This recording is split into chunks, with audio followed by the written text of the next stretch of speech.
aportaciones tanto a REME como a Salilla, que tenemos tiempo. Si alguien tiene alguna duda tanto de la ponencia anterior o algún comentario o sugerencia, lo que sea, como de esta, pasamos a ella.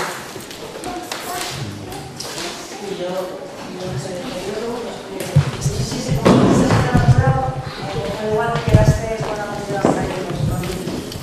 el tema de la prevención es que lo he hecho falta. A ver, por ejemplo. Entonces, llegar a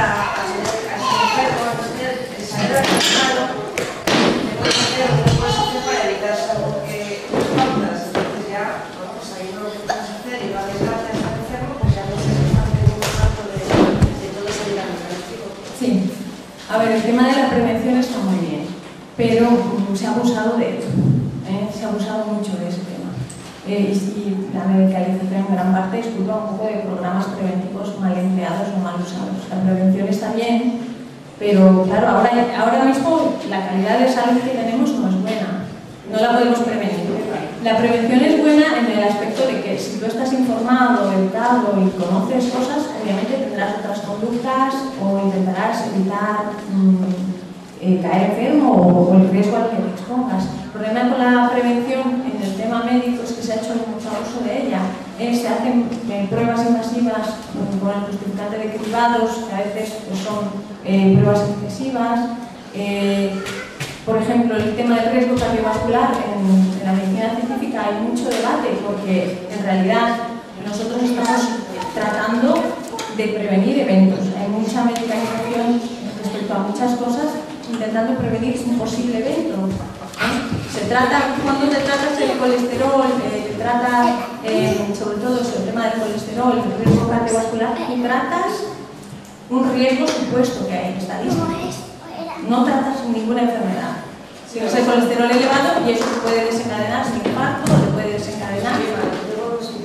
Una buena prevención, pero desde la prevención mental, es decir, desde antes de. Yo, por ejemplo, desde cría, pues, si lo que personas no tienen que cada uno de las suyas, y no entendía por qué si la cría tenía según qué pautas. Entonces, me acuerdo que hablando con una psicóloga le pregunté qué pasa, que no sentía sentir tantas cosas y tal, si me hacía tantísimo daño no puedo procesarlas. Entonces, en un momento me echaron falta que alguien me enseñase a tener higiene mental, no sé si me estoy explicando, para que luego eso no me afectara y de alguna manera yo, luego también es verdad que yo me tengo alternativa y todo ese tipo de cosas que me han ayudado mucho, pero a eso me referimos, es que posiblemente no me trabajo o a lo mejor todavía no sé qué todavía, ¿no? No, está bien, la prevención en salud o en cualquier aspecto también es educación, para poder prevenir hay que educar. Entonces, esa es una falta que está rota en el sistema, que es lo que decíamos. La ausencia de esa educación ha hecho que nos frustremos, que pensemos que la única solución es medicalizarnos y no afrontar con otro tipo de recursos personales, sociales, situaciones, como por ejemplo pueden ser en determinados momentos situaciones de ansiedad o de problemas de la vida misma.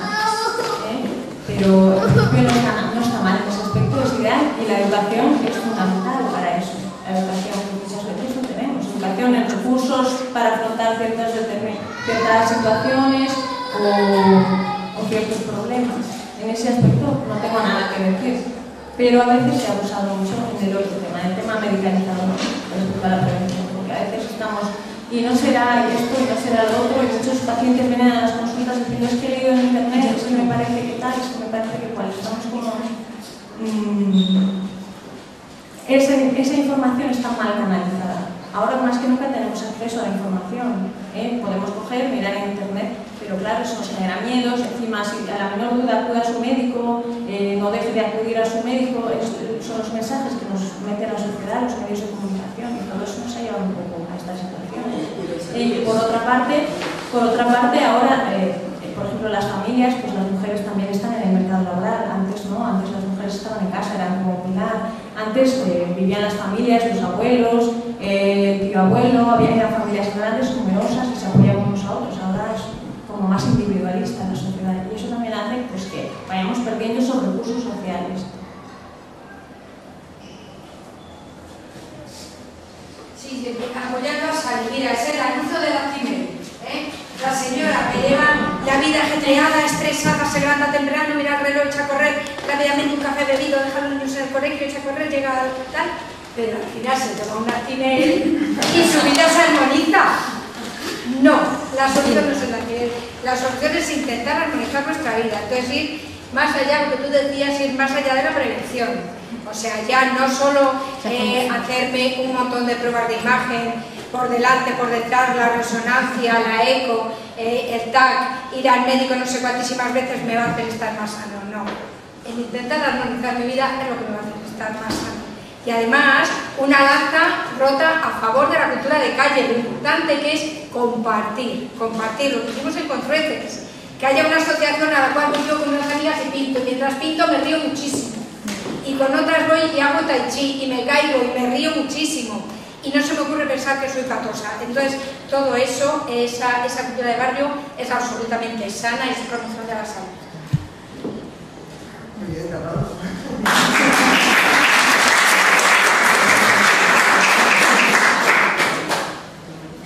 Yo que me muevo en el campo de la educación, a mí me ha hecho pensar en la primera parte tuya y luego el tema de la promoción de la salud. ¿Por qué? Porque hay una cosa que a mi modo que pienso que hace bien el sistema escolar, y es la creación de sujetos, de hombres, de mujeres, más bien la figura es del hombre, frágiles, tremendamente frágiles. Y unido a la victimización, es decir, porque hay un elemento de victimización también y tal, pero el sentimiento de culpa, la culpabilización, eso por una parte, con unos vínculos, por denominarlo de alguna manera, también muy frágiles, y una cultura que es la cultura del etiquetaje, porque perteneces a un grupo concreto, porque mereces tal, no sé qué. Entonces eso genera, a mi modo de ver, pues personas que si no tienen otros ámbitos donde pueden compartir, donde pueden verse, el humanizar que aparecía por ahí, ¿no? Reconocer al otro o la otra, porque si no, no hay aprendizaje. A mí me parece que el aprendizaje también es un proceso de mediación, pero uno también con lo tuyo, uno también, incluso en esos primeros años tan importante, la figura del otro, de la otra, de la cuidadora básica o del cuidador que fomenta ese vínculo sereno, ¿no? Pues ahí está. Entonces, claro, yo me pregunto qué es lo que hacemos, porque me muevo en el campo de la educación, llevo también bastantes años, ¿no? Y siempre es lo mismo, es decir, cuando hay un problema, pues la culpa, la pelota para la familia, ¿no? O vamos a buscar, a ver si me lo puede mirar bien la orientadora, ¿no? A ver si me lo puede mirar, qué le pasa, pero no luego para luego darle una vuelta y que se incorpore lo que hay, porque lo que hay es sota, caballo y algo de rey, ¿no? A mí eso me preocupa mucho porque son instituciones donde se pasa mucho tiempo y donde se construyen identidades, y la identidad académica está ahí, y a mí eso me parece básico. Y el tema de la emoción, que es, a mi modo de ver, yo lo hago la lectura del vínculo que construyo con el otro, con la otra, y que me devuelve la imagen de mí misma, ¿no? Pues nos queda un camino grande para hacer, No valen las competencias, hay competencias, hay hasta competencias emocionales, que vayan más allá de las materias, Y al final, ¿en qué nos quedamos? Me preocupan los sujetos frágiles que construimos. Hay un producto típicamente escolar que es ese. Habéis dicho una cosa que a mí me parece, digamos, un poco el núcleo central de la solución. Hemos construido una sociedad mercantil e individualista, es decir, nuestro objetivo prioritario, nuestra prioridad en una sociedad como la nuestra es una prioridad única y exclusivamente economicista, eso tenemos que tenerlo en cuenta. Hemos desbaratado todo lo demás, es decir, hemos echado por la borda todo lo demás y solo construimos, vamos corriendo detrás del becerro de oro, que es lo económico. Es decir, nuestro corazón lata al pulso de la bolsa de Wall Street o de Londres, ¿ok? Pero en ese itinere hemos roto lo más frágil, que es el corazón que late en la cooperación, es decir, en la tribu, en las redes, en el barrio. Esa es decir, los procesos comunicativos, evidentemente, y solidarios, es lo que nos puede hacer salir de donde estamos. Voy a poner un breve ejemplo. En estos momentos tan durísimos del tsunami económico, hay dos posibilidades de supervivencia. En una sociedad tan individualista como la nuestra, nos hemos cargado todo, desde las relaciones personales, familiares, etc. Un individuo solo, aislado en estos momentos, tiene que pagar un peaje de tal magnitud que, digamos, la consecuencia es la enfermedad y muchas veces el suicidio. Es decir, puede enfermar por quedarse en paro, por estar solo, por no tener recursos personales, etcétera, etcétera, económicos y de otro tipo.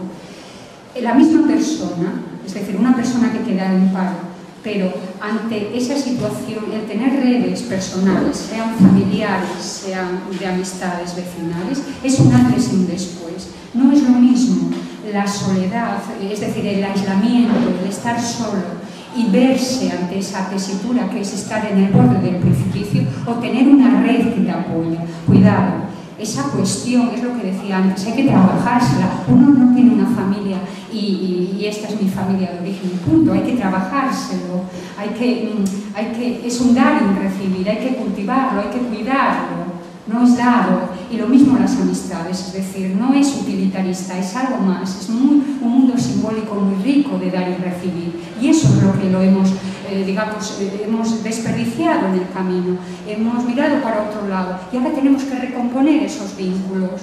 Ahora tenemos que cuidarnos unos a otros, porque no hay dinero y nos tenemos que cuidar.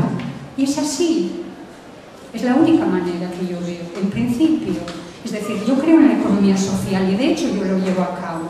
Es decir, yo creo en vínculos sociales próximos, de vecindad, de redes de familia, de amigos, de vecindario, es decir, de barrio. Y a partir de ahí podemos hacer cosas más grandes. Pero en principio, o nos curamos ahí, es decir, o nos ayudamos en ese campo chiquitín, o realmente lo vamos a pasar muy mal, porque es muy árido todo esto.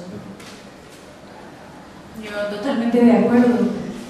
Como anécdota, tengo una amiga que es enfermera, tiene 2 hijos, y yo no la veía hace tiempo, hace 2 semanas que iba con ellos, estaba con el hijo que ahora está en el instituto, y le pregunté pues qué tal iba y tal.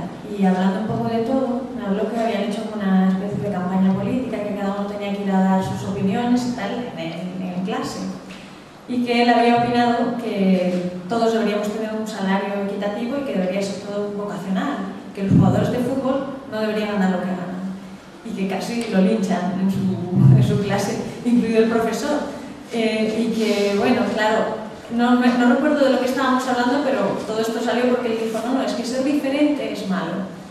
Y digo, no digas eso, porque... Y entonces me contó esta historia, ¿no? Y luego me dijo que al salir de clase el profesor le dijo, no, yo pienso como tú, pero como que le dio corte ponerse en contra de toda la clase, o yo qué sé. Entonces, yo cuando me dijo esa percepción de ser diferente es malo, yo creo que al final las diferencias son lo que nos hace ricos, es lo que os decía, cada uno tiene unas vivencias, una trayectoria personal que nos hace diferentes y cada uno va a enriquecer al otro.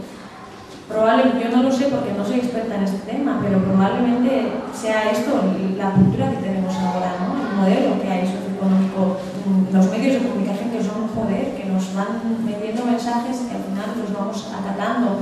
Todos tenemos que llevar el pelo de una manera, tener el cuerpo de una manera, estar todos estupendos, no tener ningún malestar. Son todo imágenes que nos van metiendo. Entonces, claro, ser diferente es malo. Y a la vez tú no quieres compartir tus diferencias porque, claro, vas a ser estigmatizado, señalado. Entonces, al final nos vamos aislando, nos vamos cerrando nosotros mismos y yo creo que es así como también se están rompiendo esas redes.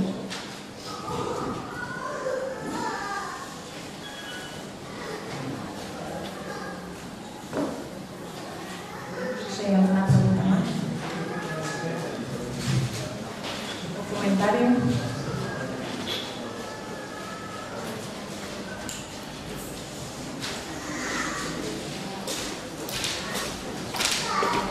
Bueno, cerramos hoy el segundo día de jornada. Muchas gracias de nuevo por haber venido. Mañana tenemos un documental sobre toda la vida y una mesa redonda de asociaciones que están también en activo ahora en Asturias y esperamos veros a los que podáis y sobre todo a los que queráis. Muchas gracias.